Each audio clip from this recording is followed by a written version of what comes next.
Hola, ¿cómo están? Gracias por acompañarnos. Es la segunda parte de la charla con Óscar Orué, el ministro, director de la DENIT, con quien desarrollamos ya gran parte de las funciones de esta institución, todavía relativamente nueva para nuestro ordenamiento jurídico y económico.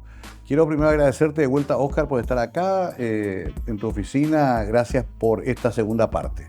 Gracias, Mario. Realmente muy honrado de que puedas venir aquí en la oficina a compartir, a conocer un poco nuestro día a día y hablar un poco de estos temas que realmente son muy importantes a nivel económico, a nivel contable y también el día a día del contribuyente. Así es que agradecido por este espacio, Mario.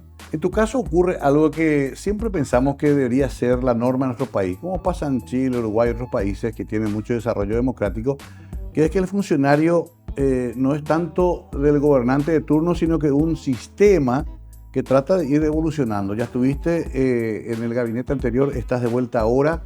¿Te definís como un técnico?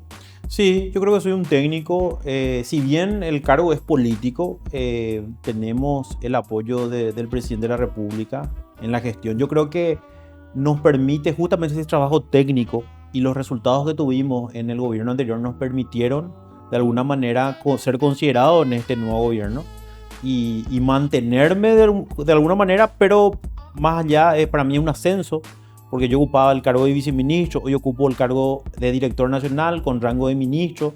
Es una entidad autónoma, una entidad autárquica, son 2.800 funcionarios que están a mi cargo, entonces realmente es desafiante esto y sí me considero un técnico.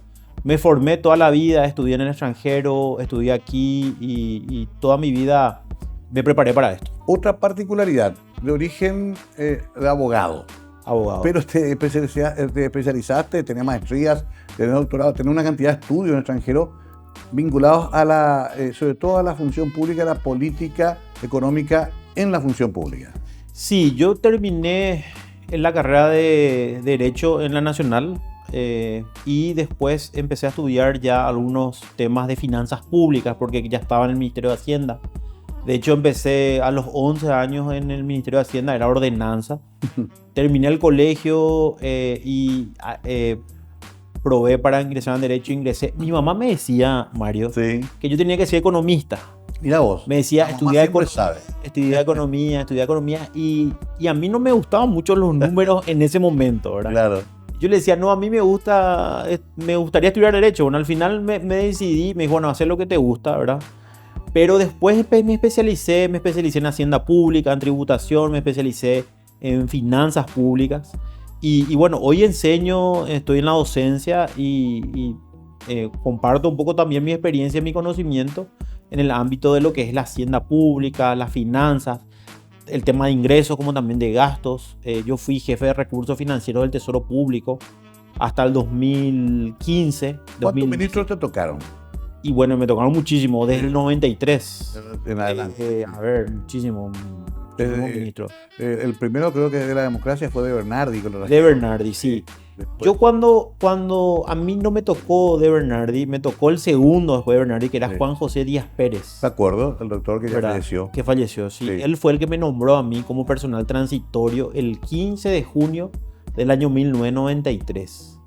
¿Verdad? Tenía 11 años, ¿verdad? Estaba a punto de asumir el gobierno del presidente Guasmosi en ese momento. Bueno, y ahí empecé mi carrera, ¿verdad? Mi carrera como limpiaba mesas, servía café, me ocupaban, hacía fotocopia. Increíble, ¿verdad? ¿No? Eso es conocer la institución por dentro. Por supuesto, también pasaste la época de Borda. Sí, en la época de Borda creo que fue uno de los mejores ministros de Hacienda. Él cambió un poco la dinámica y la esencia del funcionario de Hacienda. Él le tornó más técnico al funcionario de Hacienda, nos capacitó. A mí mi primera maestría me pagó el Ministerio de Hacienda, ¿verdad? Mi maestría en Administración Pública. O sea, vos estás retornando al país lo que el Estado te dio. Claro, lo que invirtió en mí, ¿verdad? Después los otros cursos, también la especialización en lo que es alianza público-privada. Sí. El BID me financió eso con el Ministerio de Hacienda, que hice en la Universidad de Monterrey en México, ¿verdad? Entonces, realmente estoy devolviéndole, ¿verdad? Pero creo que este va a ser el último periodo que quedo en la función pública. Después ya, si Dios permite, voy a salir. Termina este periodo de gobierno y mi intención ya es ir al sector privado.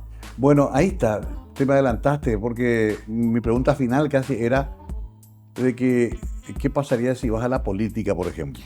Y me ofrecieron en el gobierno anterior, me habían ofrecido, no acepté, inclusive me iba a postular para ser fiscal general de Estado. Ajá. Al final no lo hice, creo que todavía soy muy joven para lograr ese objetivo. No sé, más adelante en el caso de la fiscalía, yo creo ya que a esta altura, con todo lo que vivimos, ya es un poco más difícil. ¿Senado, por ejemplo? Y no, yo creo que no, Mario, o sea, no pienso, no tengo esa aspiración política, ¿verdad? Sí tengo muchas invitaciones, mucha gente me dice, de hecho, este es un cargo político, ¿verdad? Pero yo no tengo una aspiración política como tal, ni me veo en la política para satisfacer una pretensión personal, ¿verdad? Tú sabes que estamos en confianza y agradezco mucho estar acá. ¿Por qué viene la pregunta? Porque muchos dicen, aparece mucho en los medios Óscar. Está en televisión, está en radio, contesta todas las entrevistas, nunca se niega un reportaje. Para mí que quiere lanzarse a la política. Es la conclusión de la platea, ¿no? En realidad necesitas comunicarte con la gente. Lo que pasa es que el trabajo que hacemos es un trabajo muy importante en cuanto a cumplir un poco esa expectativa que tiene el contribuyente. El contribuyente quiere saber, quiere la información, quiere estar al día. Y yo soy una persona que me abro mucho con los medios. Ajá. De hecho, gran parte del resultado que tenemos, Mario, yo creo que se le debe a los medios. Claro. En la medida que los medios informen, hay esa sensación de que yo prefiero más pagar antes de tener un problema, ¿verdad?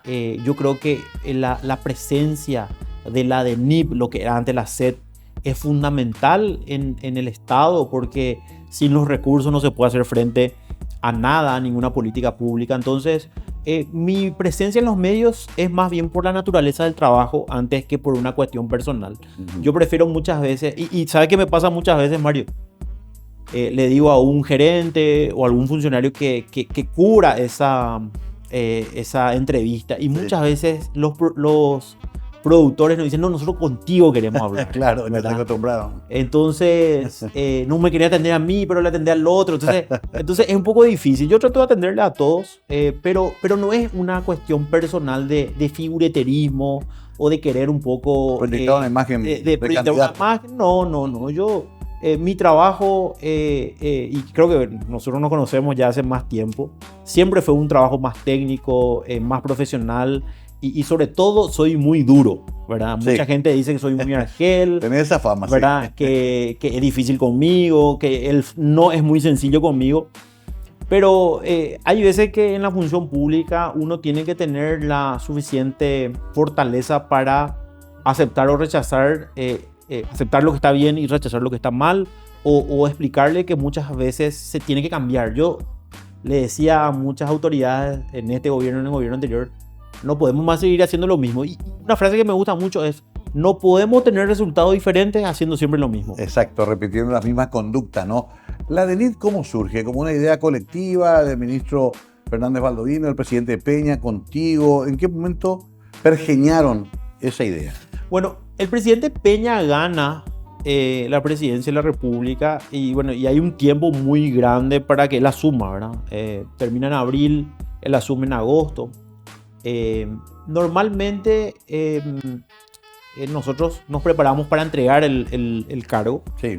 Y yo hacer el corte administrativo. Hacer el corte administrativo, yo ya estaba preparado, ¿verdad? Y iba a ver qué iba a pasar de mí desde el punto de vista laboral. Después de unos días que gana el presidente Peña, él me llama por teléfono. De hecho, yo lo felicito, ¿verdad? Porque yo tenía un buen relacionamiento con él anteriormente, porque él siempre hacía consultas tributarias, qué sé yo. Tenía un buen relacionamiento, yo lo felicito. Y él me responde y me dice, quiero reunirme contigo y vení para tal día en casa, ¿verdad? Voy a su casa, él me habla del proyecto, él me dice, mira, él primero miraba con buenos ojos la gestión que hicimos, reconocía el trabajo que hicimos, y él me decía que él tenía una idea de poder unir estas dos dependencias para fortalecer y hacer mejor la recaudación sin necesidad de aumentar impuestos, porque él me preguntaba, ¿qué vos pensás de aumentar impuestos? Yo le decía, hicimos ya un cambio en el 2019, entró en vigencia en 2020, estamos teniendo buena receptividad de esa nueva ley, pero tenemos que aplicarla, o sea, debemos llevar a la práctica esa reforma tributaria que hicimos en el 2019. Entonces él me dice, bueno, yo estoy con un proyecto de unir y a mí me gustaría que vos me ayudes. Él ni siquiera me dijo, vos vas a ser el director nacional, vos vas a ser la autoridad, sino que me dijo, ayúdame en el diseño y en las sugerencias. Le di unas sugerencias, comenté un poco qué es lo que yo veía y cómo se podía corregir, porque tengo experiencias en eso. De hecho, trabajaba anteriormente en el gobierno anterior con el que era el director de aduanas. Entonces yo tenía mucha experiencia. Controlamos, nosotros enviamos, cuando era viceministro de tributación, enviamos mucha gente de control en los aeropuertos, en lugares. El tema de las importaciones y ahí se mejoraba. Pero venía con esa experiencia. Venía con esa experiencia. Y ahí es donde yo le ayudo en el tema técnico, ¿verdad? En el proyecto. Y bueno, él me pide también que yo defienda eso en el Congreso cuando ya se presentó. Ajá. Yo le pregunté al presidente Mario Agudo cuando yo seguía siendo viceministro. Él me decía, hay que darle todo el apoyo al nuevo gobierno, ¿verdad? Y ahí es donde, bueno, al final, para mí fue una transición muy sencilla, porque pasé de ser de viceministro a director nacional y realmente para mí es un orgullo y una satisfacción y un desafío, ¿verdad? Porque claro. Esto, así como hoy está saliendo bien, podía salir muy mal, ¿verdad? Exacto. Y la gente podía decir, nosotros decíamos lo que estaba mal ese proyecto. Generalmente los ministros o directores son los fusibles, los responsables, ¿no? Así mismo. Bueno, tengo que hacer una primera pausa. Muy interesante este proceso por el cual pasa Óscar Orué, pero que pasa también el país en la reorganización de sus instituciones tributarias, que son fundamentales para el funcionamiento de una nación. Volvemos enseguida con estos temas y otros con Óscar Orué.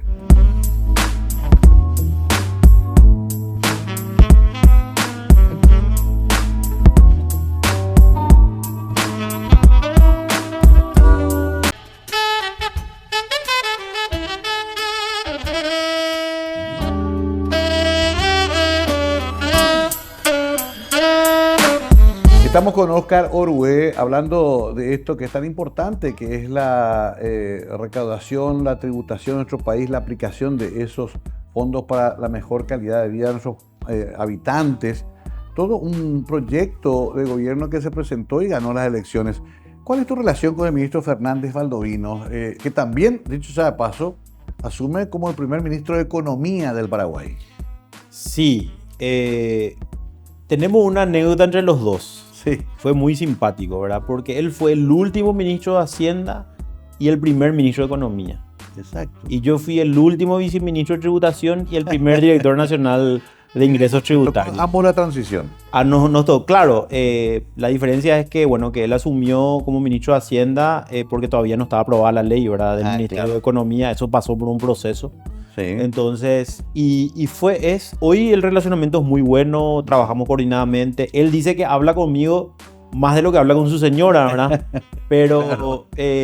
Yo creo que el trabajo coordinado es muy bueno, él tiene un equipo muy sólido, él tiene mucha experiencia, fue presidente del Banco Central, un bagaje económico pero tremendo, ¿verdad? Para nosotros es un lujo que él sea el ministro de Economía.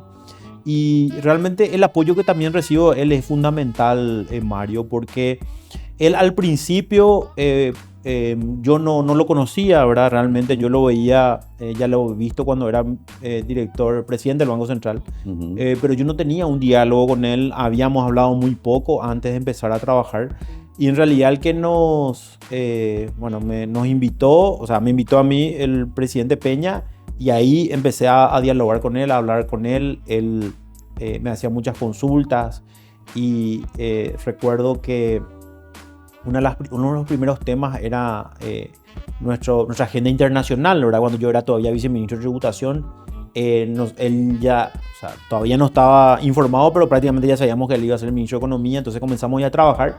Hoy la relación es muy buena, como te digo, un gran apoyo y sobre todo una visión clara de lo que tenemos que hacer en nuestro trabajo, ¿verdad? Porque nosotros damos todos los recursos al Ministerio de Economía para que ellos hagan la redistribución de esos recursos y cumplir la meta de lograr ese disminución de ese déficit fiscal en primer lugar y en segundo lugar cumplir con todas las metas que tienen educación, salud, infraestructura, ¿verdad? Porque administrar el dinero no es sencillo, no es fácil, ¿verdad? Vos tenés que recaudar. Yo tengo que recaudar y él tiene que administrar. Nosotros le damos el 100% del dinero al Ministerio de Economía y bueno, y ellos administran, ¿verdad?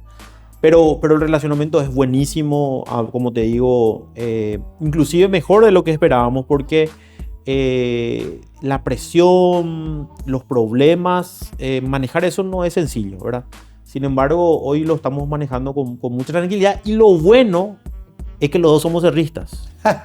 Esa parte me había perdido. Sí. Claro, y sí. Somos cerristas. Él más fanático que o sea, yo. Están acostumbrados ambos al sufrimiento. Y sí, pero en el ámbito deportivo sí, pero nos une esa pasión de Cerro Porteño. Entonces, eso también nos ayuda mucho también a, de repente, un poco, cuando hay mucha presión, bromear un poco sobre eso también nos ayuda muchísimo. Así es que eso también nos une y yo creo que uno de los puntos que él dijo, sí, Orué positivo es porque es cerrista, ¿verdad?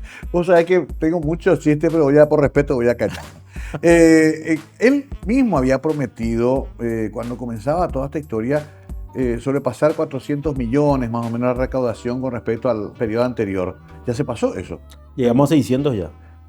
Y todavía estamos a mitad de año. A mitad de año. Yo creo que vamos a llegar a 750, 780. ¿A qué se debe esto? ¿Hay más agilidad?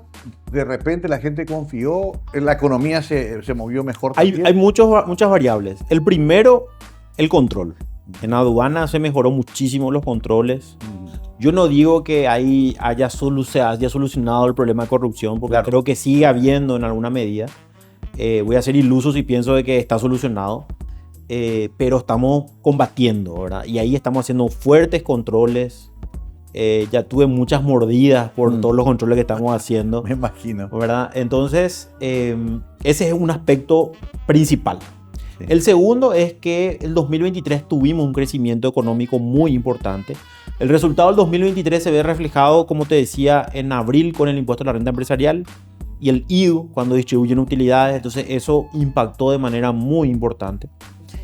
Y un tercer aspecto es el consumo. El IVA mejora en la medida de que haya mayor dinamismo. Si vos te fijas y podés consultar con los especialistas económicos, la inflación se controló ya. Tuvimos picos de inflación importantes, pero eso ya está subsanado, está solucionado. Llegamos a el porcentaje que es como objetivo que tiene el Banco Central del Paraguay. Entonces, no podemos decir que mejoramos la recaudación porque hay inflación, porque eso le pasa a otros países. Claro. No nos pasa a nosotros. Nosotros ya controlamos la inflación, estamos muy bien en el ámbito de inflación. Sin embargo, seguimos teniendo mejores recaudaciones en lo que es el impuesto al valor agregado por mejorar el consumo. Los controles que hacemos, tanto en aduana como en impuestos internos, hoy nos permiten tener estos niveles de recaudación y también hay que tener en cuenta nuestro sistema informático, ¿verdad? Vos recordarás los memes que se hacían cuando informábamos nuestro Big Data, ¿verdad? Sí. Fue todo un suceso eso. Y hoy este sistema nos permite tener un control más exhaustivo. Cuando le enviamos una notificación a un contribuyente, ya sabe lo que falló. Y nosotros ya sabemos que falló, ¿verdad? Ajá. No es que le enviamos a alguien una notificación y no sabemos qué es lo que pasó, ¿verdad? O probar nomás y cómo está, ¿verdad? Entonces son casos muy, muy raros que sucede eso. La mayoría ya sabemos, ya tenemos estratificado, catalogado, porque tenemos catalogado en base a un perfil de riesgo mucho más eficiente de lo que teníamos anteriormente. Uno de los temas que también es importante mencionar, Mario, que hicimos, que permitió que hoy tengamos estos resultados, es que se levantó el secreto bancario en el 2019. Sí. Anteriormente no podíamos acceder a extractos bancarios, a cuentas bancarias, ¿cierto? A movimientos de cheques, si no teníamos una orden judicial. Sin embargo, con el levantamiento del secreto bancario, ya por el 2019 nos permitió hoy tener un bagaje mucho más amplio en los controles. En el 2019 se estableció que la evasión de impuestos, el contrabando, son dos delitos precedentes lavado de dinero. Y eso es una exigencia a nivel internacional para que Paraguay sea mirado de forma diferente. Paraguay salió de la lista de los países no cooperantes. Hoy cualquier inversionista que viene a Paraguay tiene que declarar correctamente porque intercambiamos información con 170 países. Ok. ¿Verdad? Sí. Aplicamos, a mí me tocó impulsar una ley donde aprueba una convención multilateral de asistencia administrativa mutua. En términos sencillos, ¿qué significa eso?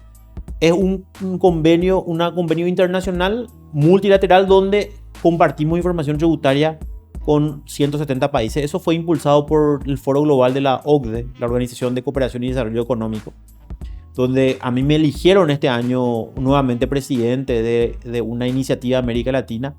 Segundo año consecutivo, la primera vez un paraguayo asume el cargo. ¿Cómo se llama esa instancia? Se llama Declaración de Punta del Este, una declaración de todos los países de América Latina, de Sudamérica, donde intercambiamos información. El año pasado me eligieron presidente, el vicepresidente fue de Colombia, este año me volvieron a elegir presidente y el vicepresidente es de Brasil. ¿Son pares tuyos? Son pares míos, sí, y bueno, la presencia internacional también es fundamental, es importante porque reconocen todo el esfuerzo que hace Paraguay. O sea, si vos me preguntás, ¿cómo es que logramos tener estos resultados? Son muchos aspectos. Y uno de los aspectos es también la presencia y el relacionamiento internacional que permiten intercambiar información. Así es que eso también es importante. Paraguay salió de la lista de los países no cooperantes con esta aprobación y la presencia internacional es muy importante de Paraguay. Pero yo me centro en lo que hicimos en la aduana, que creo que es nunca antes visto, en que hoy tenemos una independencia de la presión externa que tenía anteriormente, donde había gente influyente que podía poner un cargo en vista, en un valorador, en un administrador, y eso corregimos, y eso hoy nos permite tener estos números. Interesante esto, y para redondear este bloque me quedo también con la siguiente interrogante, que tiene que ver con lo que se viene ahora, hambre cero, el tema FONACIDE, las modificaciones que tiene la ley. Yo sé que el Ministerio de Economía va a tener que después organizar eso, pero vos tenés que tener la plata. Claro. ¿Hay recursos? ¿Se va a poder tener respaldo para cubrir tantos frentes que hoy día la gente reclama? Sí, yo creo que sí. Yo creo que con el trabajo que estamos haciendo, y es reconocido no solamente por nosotros, por el presidente, por el ministro de Economía, sino también a nivel internacional. El fin de semana pasado, una calificadora de riesgo reconocía los niveles de recaudación que está teniendo Paraguay, ¿verdad? Sin cambiar su base tributaria, sin aumentar impuestos, ¿verdad? Entonces, eso demuestra de que estamos por el camino correcto. Yo creo que después, cuando crezca la economía, lógicamente los impuestos, o la recaudación, mejor dicho, va a crecer, ¿verdad? Claro. Entonces, la garantía que tiene hoy el ciudadano, el emprendedor, el empresario, el laburador, es que no va a haber cambio de reglas. Imagínate que vos le digas hoy a alguien, vamos a aumentar el impuesto a la renta personal del 10 al 20%. Claro. ¿Verdad? Es una carga pesadísima, ¿verdad? Entonces, eso para nosotros es muy claro. No cambiar las reglas de juego por los próximos 4 años. En realidad, en estos 5 años va a ser un año que asumió el presidente Peña. Entonces, eso da un poco la garantía, la tranquilidad, la seguridad de que las reglas de juego no van a cambiar. Un reclamo de la gente común que no maneja mucho el tema de la producción, sobre todo la agroexportadora, es que ese sector no paga suficientes impuestos. De hecho, en Paraguay no hay retenciones como en otros países, pero también este sector dice, no, pagamos y pagamos mucho. ¿Cuál es la realidad con respecto al sector agro y el sector ganadero? Este último, inclusive, quejándose bastante de su realidad.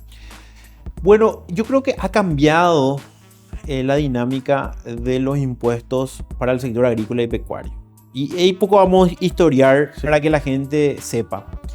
El sector agrícola y pecuario fue beneficiado fiscalmente por muchísimos años.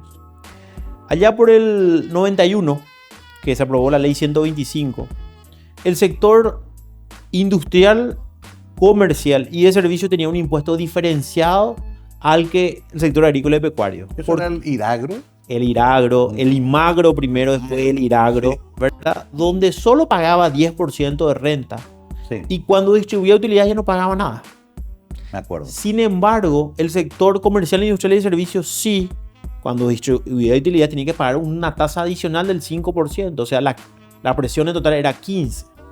Entonces, eso se corrigió en el 2019 con la reforma que hicimos. Pero no solamente eso, Mario. También evitamos devolverle el IVA a los agroexportadores. Ah, sí, eso era ¿Okay? Eso limitamos con la ley 6.380, los artículos 100 al 110. Sí.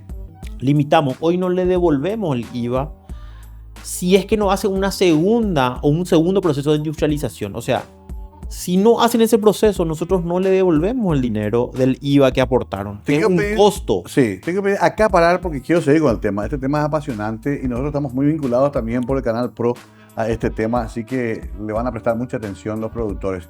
Esto que me estás diciendo es un proceso, pero quiero saber cómo continuó y sobre todo si ahora no se fue al otro extremo.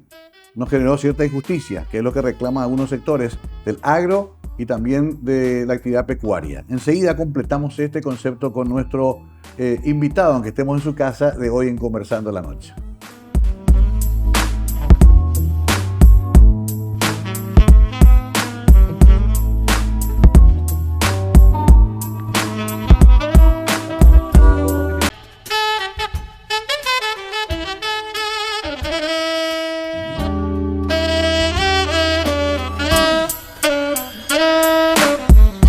Estamos con Oscar Orué en su oficina aprendiendo muchísimo. Es casi una clase que estamos recibiendo particular pero compartida con la teleaudiencia sobre el tema tributario. Y nos quedamos en el tema justamente del agro y de la ganadería, dos de los rubros fundamentales de Paraguay. Sí. Hasta tal punto que gran parte de la economía de nuestro país sigue dependiendo de estos rubros. Me estaba explicando que hubo como una reconversión de la base tributaria de estos sectores. ¿Hasta dónde se llegó? Se llegó a que igualar la cancha. Okay. Todos los sectores pagan lo mismo, Mario. El sector comercial, industrial, el servicio agrícola y pecuario pagan lo mismo. 10% del impuesto a la renta empresarial. Se unió lo que era el IRAS y el IRAGRO en uno solo, que el IRE, el impuesto a la renta empresarial. 10% de renta. Eso ya queda invariable y se iguala la cancha para todos los sectores. Y aparte lo que es el IDU, que también el sector agrícola y pecuario no pagaba, que ahora sí paga. Ahora Entonces, sí. Ahí es donde ellos se está corrigiendo esa inequidad a nuestro criterio. Porque lo que se trató de hacer en todo ese tiempo, Mario, fue incentivar el desarrollo de esa actividad agrícola y pecuaria. Claro. Cargando menos impuestos a ese sector. ¿Okay? Sí. Eso es lo que se hizo. Pero hoy vemos de que Paraguay es el sexto productor de soja a nivel mundial, exporta. Entonces decimos, bueno, se logró el objetivo. Hoy Paraguay está desarrollado en el ámbito agrícola, en el ámbito ganadero, entonces tenemos que igualar la cancha. Y eso es lo que se hizo en el 2019. Hoy ese sector está aportando más por esas correcciones que hicimos, sin aumentar tasas. O sea, entiendo. 10% sigue siendo la renta, ellos pagan 10% y el distribuir utilidades ahí es donde tienen un 8% que anteriormente no pagaban. Claro, es que nosotros como periodistas también hemos recibido muchas veces la queja silenciosa de los industriales que decían, nosotros hace rato ya pagamos eso. El que produce, qué sé yo, láminas de acero, el que produce insumos para la actividad farmacéutica, decían, nosotros ya pagamos hace rato. Y se quejaban un poco de sus propios pares. Hoy están todos iguales. Todos iguales, todos iguales. Ahora, una situación muy particular están a los agroexportadores. Sí. Porque los agroexportadores son mayormente multinacionales. Claro. ¿Ok? Entonces, nosotros habíamos hecho un estudio en el 2018 en el cual los 5 mayores agroexportadores, que eran todas empresas internacionales que están asentadas también aquí en Paraguay, veíamos su aporte neto en impuestos. Y veíamos de que pagaban 18 millones de dólares de renta, pero se le devolvía 50 millones de dólares en IVA. O sea, vos mirabas el neto y veías que era una tributación negativa. Nosotros terminamos devolviéndole dinero a ellos. Claro. Y no pagaban impuestos. En términos sencillos. Sí. Y eso es lo que la gente decía, ¿no? Un sector beneficiado, que era inequitativo. Privilegiado casi. Privilegiado, sí. Bueno, eso se corrigió. Se corrigió al no devolverle el IVA, que se convierte en un costo para ese sector, sino industrializan en una segunda etapa. ¿Qué significa eso? Que pongan en un aceite, en expeller, eso para nosotros no es industrialización objetiva. O sea, nosotros, la ley claramente habla de que tiene que hacer una segunda industrialización para un segundo proceso de industrialización para poder devolverle el IVA. ¿Ok? Si ellos hacen eso, si ellos industrializan con mucho gusto le vamos a devolver, ¿verdad? Entonces, Claro. eso es lo que establecimos y nos parecía que era coherente. Ellos se quejan, dicen que se convierte como un impuesto a la exportación. Sí. Y nosotros creemos de que nuestro sistema tributario es tan bajo que no se da esa particularidad. Y que nosotros creemos que es correcto y es justo que ellos paguen eso. Porque Claro. no le estamos aumentando el impuesto a ellos. Sí. Ahora estamos haciendo que sí paguen. Es muy interesante, pero veo que eso se replica casi en todos los aspectos de la presencia multinacionales en todo el mundo. O sea que en Latinoamérica tendrás varios ejemplos para cotejar con tus colegas. Y a eso hay que sumarle que aplicamos por primera vez en Paraguay los precios de transferencia, ¿verdad? ¿Qué significan los precios de transferencia? Son normas de valoración que se establece para que ellos puedan vender su producto, su exportación, a un precio como si fuera que no son vinculadas. ¿Por qué? Porque en la práctica algunas tenían esta particularidad. Vendían a sus vinculadas y pactaban precios muy por debajo de el verdadero, Ya. que se comercializaba, por ejemplo, en Chicago, Nueva Claro. York, en las bolsas de valores. Por ejemplo, darte un ejemplo, la soja. Se vendía a $500 la tonelada. Sin embargo, las multinacionales, como se vendían entre sí mismas, de una jurisdicción a otra, pactaban un precio de $50 la tonelada, Claro. que está muy por debajo del precio de mercado. Y tributaban la renta sobre ese $50. Entonces, evidentemente, la evasión era Muy grande. grande. Entonces, aplicamos por primera vez normas especiales de valoración de operaciones, se llaman Paraguay, que son los precios de transferencia, y eso estamos exigiendo que presenten su informe de precio de transferencia para ver que pactan precios reales. Ok. ¿Ok? Eso también está ayudando a tener estos niveles de recaudación que hoy vemos. Muy importante esto. Qué interesante que haya habido este cambio, porque también genera más justicia tributaria, que es lo que todos pedimos, ¿no? Ahí se me ocurrió que también está siendo difícil aplicarle tributos a las nuevas tecnologías. Uruguay tiene un problema con Spotify, que dijo me voy de Uruguay si me van a seguir exigiendo. Uber ya sabemos que dice no sé, nosotros no tenemos nada que ver con ustedes. Netflix, y en un momento dado hasta hubo una pequeña polémica con eso. Sigue siendo muy difícil decirles, señores, si están cobrando a ciudadanos paraguayos por un servicio, algo tienen que dejar. A nosotros no tenemos problema. A mí me tocó reunirme con los representantes de Netflix, de Sí. Uber, de las multinacionales que prestan servicios de economía digital, Sí. y realmente fue muy positivo. Ellos están pagando totalmente. Se avanzó. los impuestos, se avanzó. Ujú. Ahí donde hubo el problema es una tasa que querían cobrar para el tema de escuchar música con, Sí. con los aparatos, que no era un impuesto básicamente, que era para cobrarle a estos grupos, APA, etcétera, ¿verdad? Exacto. La Entonces, necesidad de gestión. exactamente. Entonces, eso sí lo que generaba un poco de inconveniente. Creo que eso no avanzó en el Congreso. Pero desde el punto de vista tributario, nosotros tenemos el impuesto a la renta a los no residentes, Ajá. ¿verdad? Que es un 15%. Y eso están pagando tranquilamente. Está pagando Bolt, está pagando Uber. Muchos, yo leo de repente en redes sociales, dice, estas empresas no pagan. Yo no sé de dónde sacan que no pagan. En realidad pagan, Ya. ¿verdad? Tuvimos un régimen de registro para ellos. Hoy están haciendo Netflix, las plataformas digitales. Hacemos también retenciones con tarjetas de crédito para el tema del IVA, ¿verdad? Cierto. Que está funcionando. Pero no se está cargando ese costo sobre el usuario. Sí, el IVA sí, El IVA. sobre el usuario, y la renta paga la empresa. Ah, ok. Pero la empresa, o en este caso Netflix, ¿qué hizo? Aumentó los precios Sí. cuando nosotros empezamos a cobrar, ¿verdad? Claro, Entonces, también, sí. trasladó indirectamente a el usuario final, Pero ¿verdad? eso no está prohibido. Claro, no está prohibido. Lo cierto, lo concreto, es que dentro de esa competencia hay hoy plataformas de streaming que venden más barato que Exacto. otros, ¿verdad? Entonces, ahí uno opta por tener una plataforma diferente, más barata, donde Y diversifica. las famosas compras por internet, que también te retaban en un momento dado, cuando los muchachos traían su ropa, al final traían guardarropa completo y no queríamos pagar. Bueno, hoy está tributando eso en aduana. En aduana. ¿verdad? No se retiene por la tarjeta de Si te crédito. llega una caja, por ejemplo, de ropa o de disco, en mi caso, Sí. ¿aduana me va a cobrar? Te va a cobrar 12% del valor imponible y eso va, si haces a través de un courier, el courier va a tener que pagar el impuesto en la aduana. Ok, y después me cobra a mí. Y después te cobra a vos Ah. dentro de las tarifas que... Pero ya no entra más nada que uno compre por internet sin pagar impuestos. Fue un problema al principio. Sí, me ¿verdad? acuerdo. Y hoy están regularizados, por Sí. decir una manera.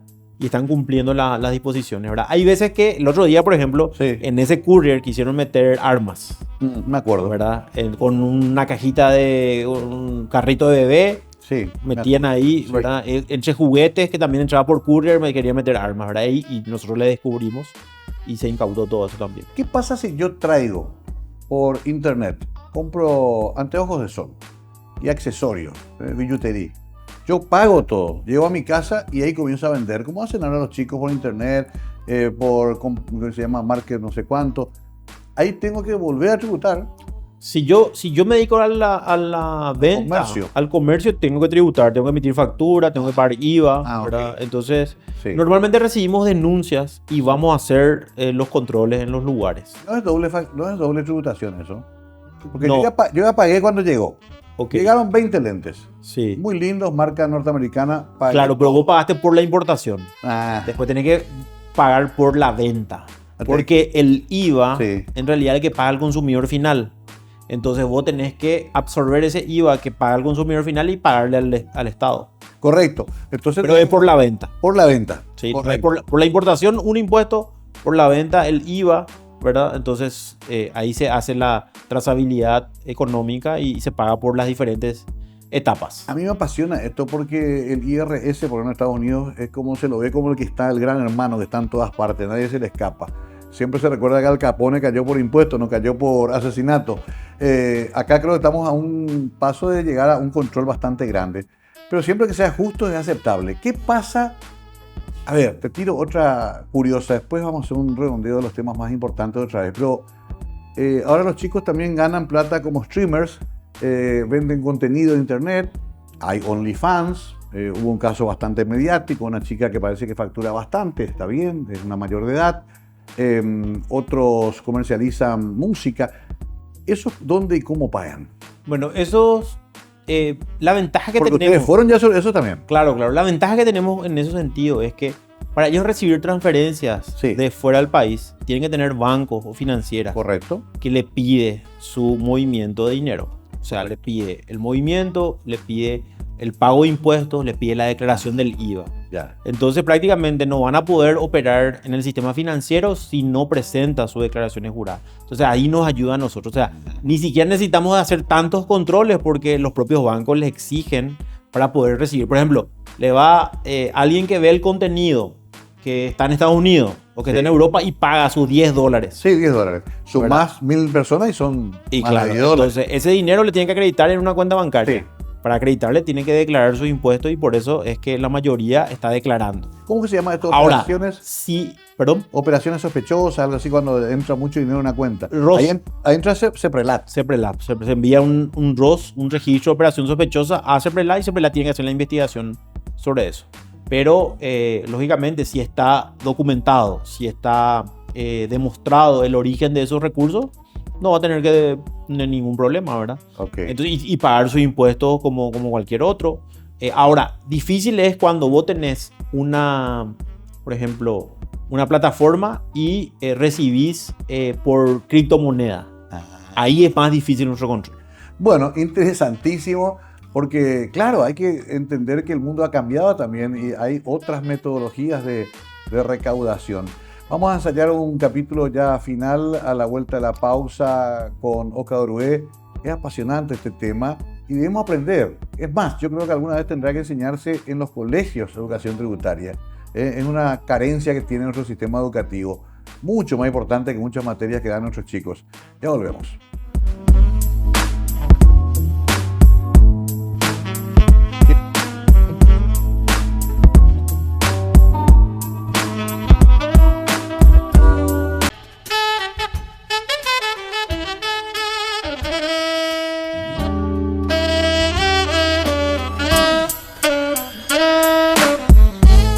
Última parte de esta charla tan interesante de 2 capítulos con Oscar Orué. Queríamos hacer esto justamente para recorrer todos los aspectos, o por lo menos la mayoría de los aspectos que hacen a un tema tan complejo como la realidad tributaria del Paraguay.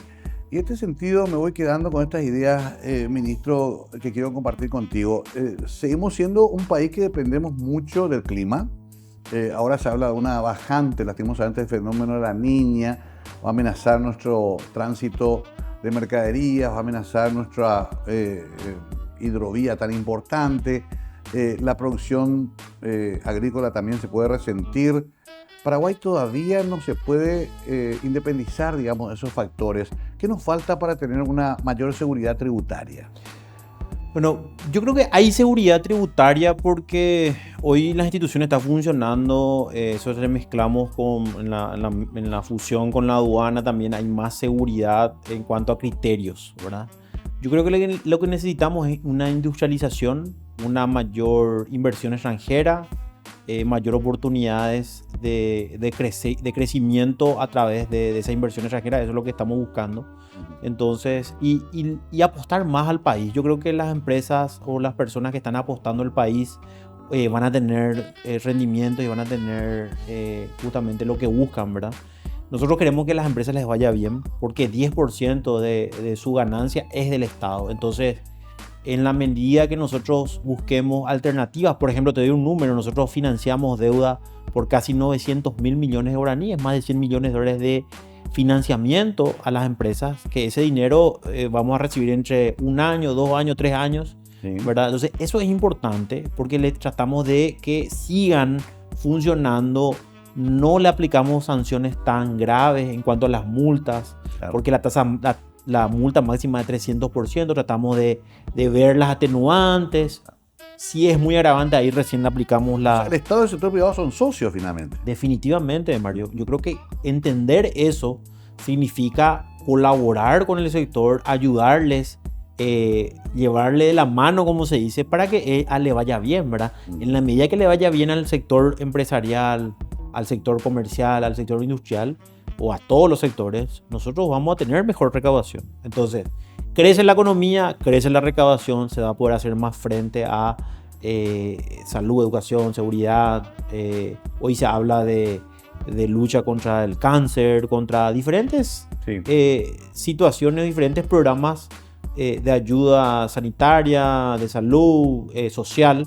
Entonces, evidentemente, yo creo que en la medida también que la gente vea mayores recursos y sobre todo mayores servicios, la gente va a pagar lo que corresponde. Y decíamos, la gente te dice pago con gusto cuando veo el servicio, ¿verdad?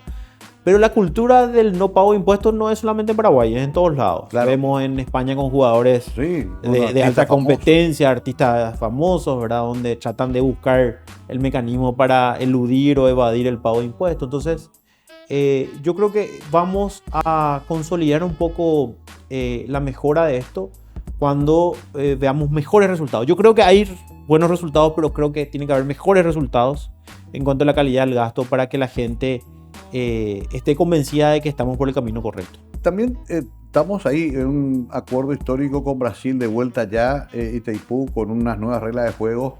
Y está la discusión también si eso debe pasar o no por el Tesoro Nacional. ¿Qué pensamiento tenés? Bueno, yo creo que son 3 años. Yo creo que ese dinero es de la entidad binacional, ¿verdad? Probablemente yo creo que eso no va a entrar técnica ni jurídicamente al presupuesto general de la Nación, porque es un recurso que lo administra la entidad binacional. En 3 años, después de 3 años no vamos a tener más esos recursos. Yo creo que es un gran logro para el país. Yo recuerdo allá por el 2010, 2013... enseñaba en la maestría y yo le contaba que en el 2024, 2023 íbamos a recibir tantos millones de dólares, ¿verdad? Y me miraban los alumnos muy sorprendidos, ¿verdad? Y le decía los desafíos que teníamos en aquel momento, claro, ¿verdad? Aplicar eso, ¿no? Claro, gran parte de eso hoy seguimos teniendo esos desafíos, una mejor redistribución de ese ingreso. Yo me tranquilizo mucho porque ya no está solamente en mi espalda el tema de los recursos, porque hoy con eso se va a poder hacer muchas cosas. Yo creo que ya hay una hoja de ruta que el presidente Peña tiene respecto a cómo se va a usar esos 650 millones de dólares, que es solamente los gastos sociales. En total estamos hablando de más de 2.100 millones de dólares en 3 años. Realmente es importante, creo que esa negociación. Muy sorprendido porque realmente pensábamos de que Brasil iba a tratar de buscar el menor precio. Sin embargo, se logró un poco acercar a los intereses de Paraguay. Y Paraguay tiene grandes desafíos. Mejorar la calidad de la distribución de la energía. y sobre todo también tener la capacidad de usar la energía, porque si no tenés la capacidad de usar la energía no se puede guardar. Claro, exacto, ¿Verdad? es el que se pierde. Se pierde. Entonces tenemos que tener Agua que corre. tenemos estos 3 años para consolidar la capacidad, y yo creo que una ley de economía digital va a ser fundamental que se estudie en estos próximos años o meses. Pero que no pase por el Tesoro no constituye o podría constituir un problema en cuanto a su transparencia de administración. No, porque yo creo que ahí la Contraloría puede ir a auditar. También entiendo de que un control que se hace binacional, ¿verdad? Porque ahí no solamente controla Claro. los funcionarios paraguayos, sino también tiene que autorizar los funcionarios brasileños, ¿verdad? Entonces, yo creo que es importante ese control binacional. Yo creo que eso, yo creo que probablemente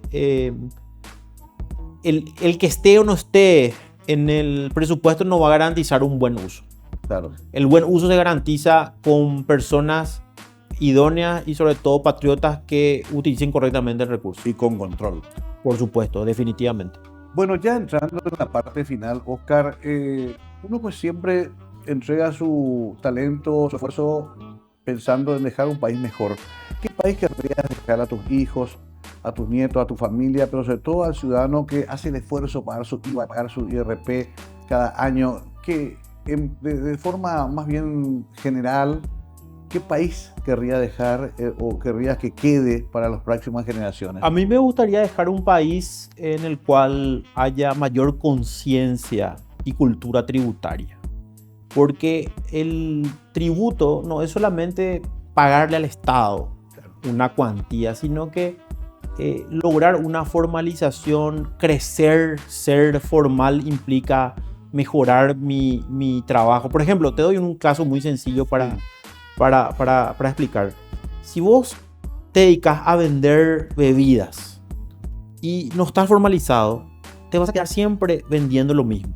No vas a poder crecer, no le vas a poder vender a un supermercado más grande. Claro. No le vas a poder vender a otra empresa porque te va a pedir la factura. Sí. ¿Ok? Entonces, en la medida que la gente entienda de que la formalización es el único camino para salir adelante, la gente se va a formalizar. Pero no solamente para pagar impuestos, sino que porque las reglas sociales te inducen a eso. Yo recuerdo antes la gente iba caminando y tiraba su basura en la calle. Hoy difícilmente vos le veas a una persona porque lo que va a hacer otra es ir a agarrar la basura y decir, lleva tu basura y tirar en un basurero. Eso es generar conciencia y cultura en cuanto a lo que es vivir en sociedad. Yo creo que eso es lo que pienso de alguna manera que podemos dejar y lograr mayor institucionalidad y sobre todo igualdad en cuanto a beneficios o oportunidades. Yo creo que eso es lo que tenemos que trabajar y que cualquiera que se esfuerce, que se dedique, que trabaje 24/7, tenga la oportunidad de mejorar su condición de vida. Progresar, ¿no? De progresar. Claro, ahí entro en la última parte también vinculado a lo que decías. Tuvimos un censo en el cual nos demostraban que somos un poco más de 6 millones de personas, un gran territorio, pero todavía hay mucha pobreza. Si bien se ha reducido un poco, estamos ahí en la pelea contra la extrema y la pobreza en general, ¿cómo puede explicarse que un país tan rico en naturaleza y en recursos todavía tenga tantos pobres, Oscar? Se explica porque necesitamos fortalecer la educación como país. Yo creo que ahí es un detalle no menor. Educación. La educación. Yo creo que la educación es la base de todo. Uno se va a enfermar menos si tiene educación. Claro. Se va a cuidar más en alimentarse si tiene educación. Producir más. Va a producir más, ¿verdad? Y yo te digo, una persona que de clase media, ¿verdad? Que empezó muy joven, donde mis padres me inculcaron la honestidad, los valores, y que pueda salir adelante, yo creo que y no hay otro secreto que la educación y el trabajo. Pero ahí volvemos entonces a que tenemos que recaudar más para invertir más en educación. Así mismo, yo creo que ese es un gran desafío que tenemos como país. Creo que todo lo que es la capacitación de mandos medios, de lograr mayor profesionalización, y no solamente, porque no solamente lograr que haya abogados, contadores, sino que lograr que haya mandos medios. Claro. Y la educación necesaria como para poder emprender un negocio, capacitarles a esas personas. yo creo que va a ser fundamental para el crecimiento del país. Bueno, nos espera un siglo todavía de gran desarrollo. No olvidemos que lo digital también hoy prácticamente comanda todas las nuevas fuentes de trabajo. Necesitamos chicos formados en informática, necesitamos que los chicos aprendan en el colegio justamente cultura tributaria, y tendrá que ver con la capacidad que tengamos de tributar correctamente y recaudar también de una manera eficiente. Óscar, te agradezco mucho este tiempo. ¿Algún mensaje final que quieras dejar? Imagínate sobre todo a ese televidente que mañana se va a despertar temprano para ir a trabajar, que sueña con un país mejor. ¿Qué le dirías como director de la DENIT? Bueno, le diría a Mario que todos juntos hacemos posible un Paraguay mejor. No hay otro secreto, todos tenemos que estirar el carro, todos tenemos que hacer lo que en el ámbito que nos compete, hacer lo mejor posible. No importa lo que uno haga, a tratar de hacerlo mejor. Eso es lo que va a marcar un poco la diferencia y nos va a lograr que Paraguay mejore, que despegue y que las condiciones nuestras sean cada vez mejores. Va a haber muchísimas oportunidades y va a depender de nosotros aprovechar esas oportunidades. La educación es fundamental, seguir capacitándonos y cumplir con las reglas que son sencillas, son fáciles, pero cumplirlas al fin. Así es que agradecerte, Mario, por este esfuerzo, de venir aquí a mi oficina a compartir esta jornada. Realmente muy contento, muy agradecido y bueno, mi respeto y consideración, también mi admiración, porque nos conocemos ya hace mucho tiempo y sé de todo lo que pasaste y sé de tu valor como persona y de tu capacidad profesional también. Así es que muchas gracias. Muchas gracias, Óscar, por tus palabras. Y ojalá que siga siendo el ministro que siempre atiende a la prensa. Eso es muy importante de sostener, porque nosotros vivimos en la información, pero además la gente necesita información en un tema tan delicado como este, que es el de recaudar más para tener un mejor país. Gracias, Óscar. Gracias a la teleaudiencia. Óscar Orué, el ministro director de la DENIT, hoy hablaba de todo, completando 2 noches para conocer mejor lo que es el tributo, los impuestos, pero también los beneficios de poder cumplir con la ley en nuestro país. Gracias y muy buenas noches.